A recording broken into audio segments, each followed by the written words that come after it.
Thank you for illuminating talk.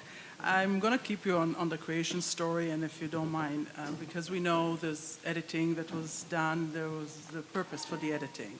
Can you give us your thoughts about the difference in the story of creation, especially pertaining to man, from the first chapter, which is very godlike, by a word, and to the second one, which is more like a fatherly type of creation? Is it the selling point? What was the reason for this type of editing to put the two together, one after the other? Well, I think, the more cynical, what you call criticisms of the Bible and the religious tradition, criticisms like Marx's or Freud's even, for that matter, make the case that it's a manifestation of power in politics.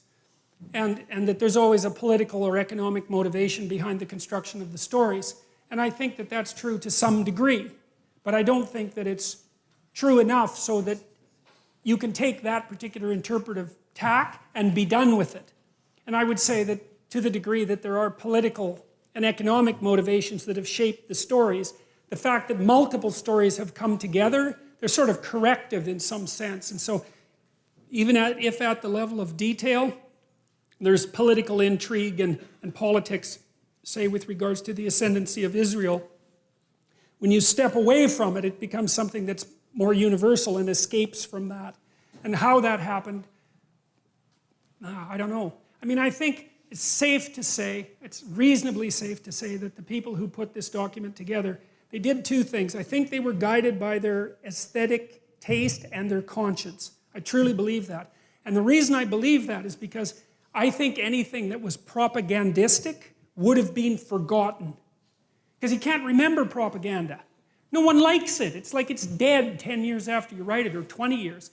And it isn't only that these books were assembled and written, it was that they were preserved and remembered. And to me, that means they have an affinity with the structure of memory.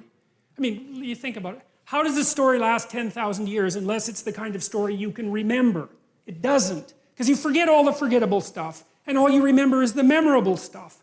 And so there's this